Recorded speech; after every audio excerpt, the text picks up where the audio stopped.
Welcome to another video for Stat 212. In this video, we're going to talk about writing a null and alternative hypothesis when doing a hypothesis test and judging a possible inference. So kind of as a reminder, I guess we've said it by now, but a hypothesis test is about measuring the compatibility between our sample results and some benchmark comparison, some candidate parameter, which we're going to call the null hypothesis. So the null hypothesis, this candidate parameter we choose, is some kind of benchmark that we're using. We're not necessarily saying this is what we think is true. In fact, oftentimes when we're doing this, we don't think the null hypothesis is true, and that's why we're doing the hypothesis test, is why we're collecting a sample and trying to maybe find some evidence that it's not true. So it's really just kind of a stand-in here. And usually it means it represents the idea that there's no effect or change or departure from, from operating practice. So when we get to two-sample testing, a common null hypothesis is going to be that these two samples come from the same distribution with the same mean, or this idea that this group and this group share the same mean, that this pill, this treatment, didn't have any effect in comparison to the control group, right? So that would be a very common null hypothesis way of thinking, is that there's no change or departure going on. So the word null literally means nothing. So kind of think about that usually it's like the nothing hypothesis. It's the benchmark comparison that there is nothing going on worth reporting. It doesn't have to be that, but usually that's how we would frame it. So in the card guessing situation, the null hypothesis that we were testing was that Milena had no advantage in guessing the cards, and we were looking at her results and trying to decide if her card results seemed reasonable under the null hypothesis, that how often would we see somebody guessing 9 out of 12 cards if they were guessing with 50% chance. Same with the coin tossing example. We looked at that coin tossing result, and the null hypothesis was that the coin was fair, that it was 50%. There was nothing unusual going on. So yeah. So we can think of this as really two competing hypotheses here, because the other hypothesis is going to be the alternative hypothesis, and that is that there is some change or difference. There is some departure from this null hypothesized parameter that we set. So when completing a hypothesis test, the alternative is typically the thing that's interesting. It's the thing that represents a change or an effect that we want to report. It's not always a desired outcome. Oftentimes it's a desired outcome, but it may be also a concerning outcome that we just want to know if it's true.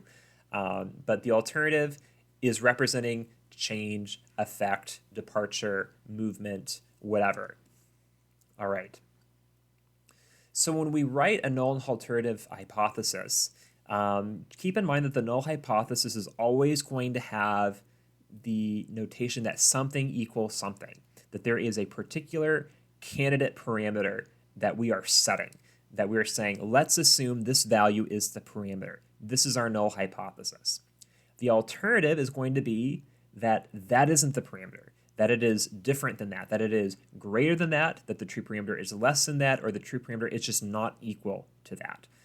So notice that stark difference here, that your null hypothesis will always be setting a particular, will always have some particular parameter in mind, some candidate parameter. It will always have an equal sign somewhere. The alternative will always have a greater than, less than, or a not equal sign associated with it. So writing a null and alternative hypothesis, we'll do a few examples of these, but some things to keep in mind. Your hypotheses should be statements about a larger population, about a larger setting. They are not statements about our sample results. So what I mean by that is, in the coin tossing example, we are not testing the hypothesis that our sample results were 50% heads and 50% tails, because we already know that. We already know that is not what we saw. We saw 56 heads, we saw 44 tails. So our null hypothesis is not that p hat equals 50%. It is not that the people that we observed have this particular mean result, because we already know that with 100% confidence what it is. the null and alternative hypothesis are statements about what's going on at large, that the sample that we have is some kind of smaller subset or representation of this larger population, and we're trying to make an inference and make a claim about what's going on beyond just our sample. So along that same line, hypotheses are statements about a parameter. We're talking about a proportion or a mean or something else representing this larger population. And then finally, we just want to appropriately reflect the context if we're writing it in words. We can write these in symbols as well, but if we're writing these in words, which we should get in the habit of doing in this class, make sure that your statements are appropriately reflecting the context and the population that you are speaking to. So with this in mind, let's look at an example here and judge if we think these are well-written or not well-written null and alternative hypotheses. A geneticist is investigating the different alleles that can lead to red hair. He suspects that people with freckles might be more likely to have one particular allele. This allele should show up in 25% of redheads. He collects samples from 100 redheads with freckles and finds that 31 of them have this allele. He writes his hypotheses to be as follows. The null, 25% of these 100 people should have the allele. More than 25% of these 100 people have the allele. So what do you think? Are these well-written, or are these maybe not so well-written, confusing, whatever? So think about these principles that we talked about, and do you think these hypotheses reflect these considerations up here? All right, pause if you need to. So what I kind of notice here is that these statements sound like they're describing the sample, but not the larger population of redheads. So what he's trying to do is that he wants to know if people who have freckles or are more likely to have the allele than people with simply red hair. So in other words, if you have freckles, does that mean that you have this allele more commonly than if you didn't have freckles but just had red hair in general? And so he's making these hypotheses that 25% of these 100 people should have the allele, or more than 25% of these 100 people have the allele. And really what he should be doing is saying that 25% of redheads with freckles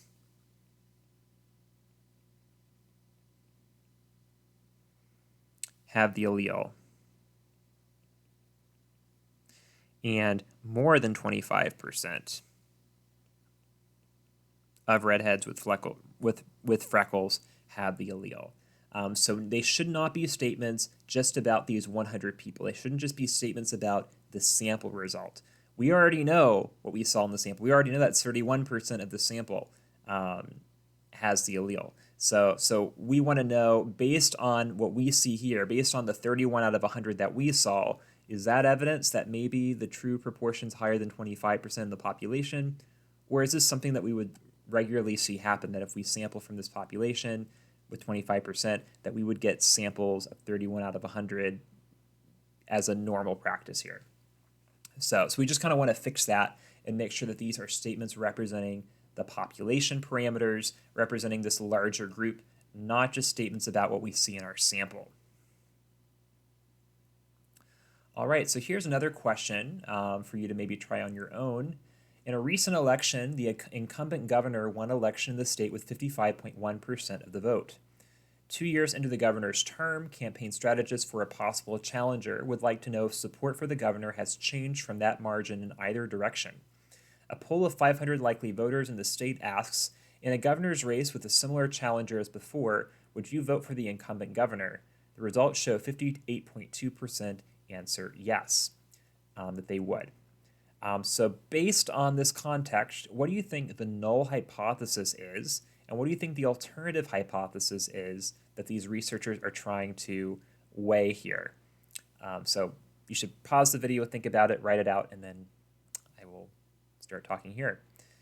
Okay, so the null hypothesis, I would say, if we're thinking about this benchmark comparison, if we're thinking about kind of the status quo idea, it would be that support hasn't changed, right? So that's the benchmark that we're trying to compare against, is that support is still 55% 55.1%. So I'm going to write it in symbols first, that P equals 0.551, 55.1%, and then I'm going to write it in then I'm going to write it in words as well. Support for the governor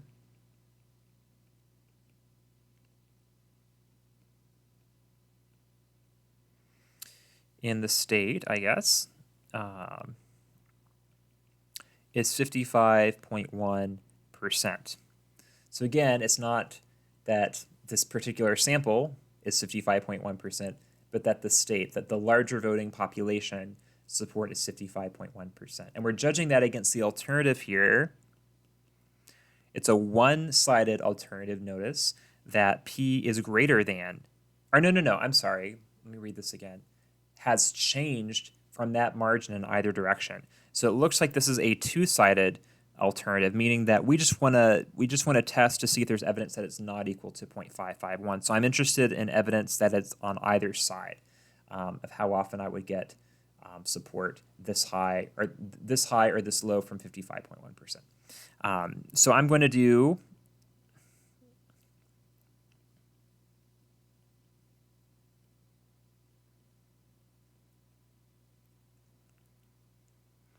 the state is not equal to.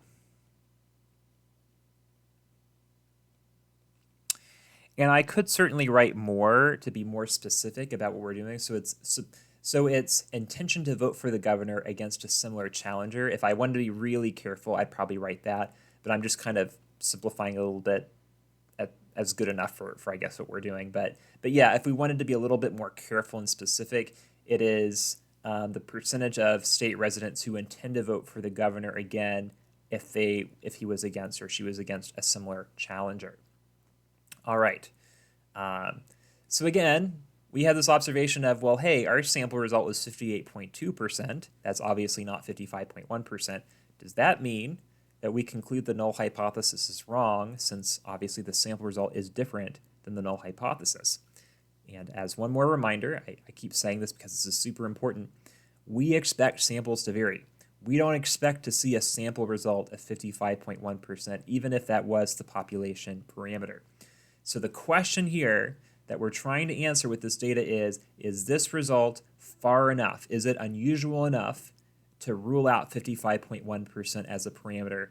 Or are we in that realm of possibility where if we sample this many people, we should expect to see a percentage of 3.1% or more away? Would that be something that I would commonly see when I take a sample of this size? So we're next going to spend a little bit more time kind of quantifying this method. We're going to use some more formal terms and notation to quantify how we make these decisions.